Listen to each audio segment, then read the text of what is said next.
বাপ আর মা ছাড়া, এই দুটো লোক ছাড়া সবাই আমাকে অবহেলা করতো, আমি বুঝতে পারতাম তখন। জীবনের কাছে হার মানেননি তিনি। একটি পা অকার্যকর, একটি হাত দুর্বল, তবুও 4 দশক ধরে একটি বাইসাইকেল আর অসীম সাহস নিয়ে ছুটে চলেছেন মোক্তার হোসেন।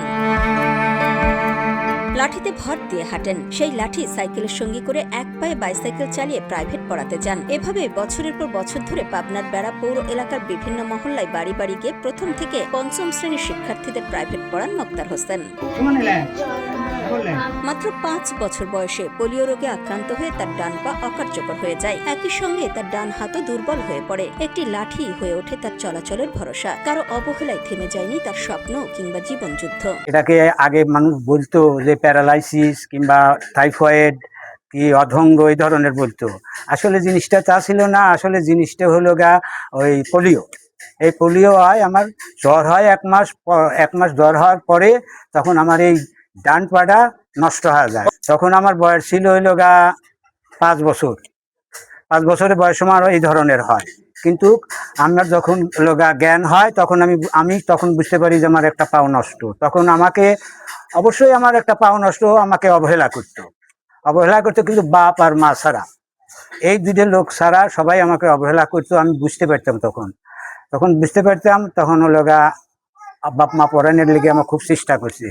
আমিও স্কুলে গেছি, যাওয়ার পরে পড়াশোনা করছি অবশ্য ঠিক ক্লাস 10 পর্যন্ত আমি লেখাপড়া করছি। করার পরে আমি পরীক্ষা দিতে পারি না। 10ম শ্রেণীতে পড়ার সময় বাবার আলাদা সংসার হয়ে যাওয়ায় মোক্তার হোসেনের কাঁধে উঠে আসে বড় সংসারের দায়িত্ব। থেমে যায় নিজের পড়াশোনা।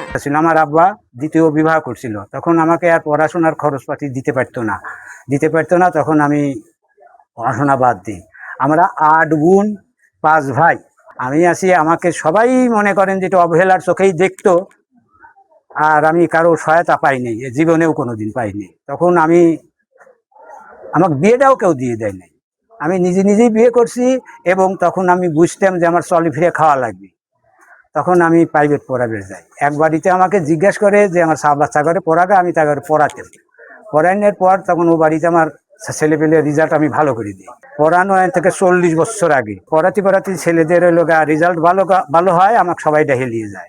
তখন আমার সংসারটা এই প্রাইভেট পড়ানোর পরেই থাকে। আজও একটি জীর্ণ টিনের ঘরে বসবাস তার। বয়সের ভার বাড়লেও থামেনি তার সংগ্রাম। শেষ বয়সে ভবিষ্যতের অনিশ্চয়তাই এখন সবচেয়ে বড় চিন্তা। এ পর্যন্ত আমার 1 বাচ্চা আর 2 মেয়ে। বড় মেয়ে বিয়ে দিছি, ক্লাস 10 পর্যন্ত লেখাপড়া করছিল। বড় মেয়েকে বিয়ে দিছি। ছোট মেয়ে সেও ক্লাস 9-এ পড়তেছে বর্তমানে। আর ছেলে বর্তমান বোধ হয় যে 26-27 বছর বয়স। আমি শুধু সরকারের থেকে একটা জিনিসই পাইছি, সেটা হলো প্রতিবন্ধী ভাতা। এই ভাতাটা আমি সরকারের থেকে পাইছি, আর কোনো ভাতা পাই নাই এ পর্যন্ত। আর সরকার আমার কোনো সহায়তাও করে নাই। সারাটা জীবন তো কষ্টই করলাম। সরকার যদি আমাদের প্রতি সদয় হয়, সহানুভূতি দেখায়, যদি কিছু দেয় বা কিছু করে, তাতে কৃতজ্ঞতা থাকবে সরকারের কাছে। সংসারে অভাব ছিল সব সময়, কিন্তু হার মানেননি তার স্বামী মোক্তার হোসেন বলে জানান স্ত্রী হেলেনা খাতুন। বিয়ের পর কষ্টে বিয়ে হয় সারলি কষ্ট।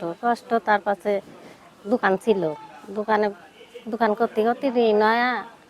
ঢাকা গেল, ঢাকা যায় কাপড় চোপড়ের ব্যবসা করবে নিল। হে কাপড় চোপড় কাটিয়ে নিল মানুষে, কাটিয়ে নিয়ে তারপরে লেগে আসে বাড়িতে এসে প্রাইভেট পড়ানি ধরতে তয় একটু এখন কান সমস্যা।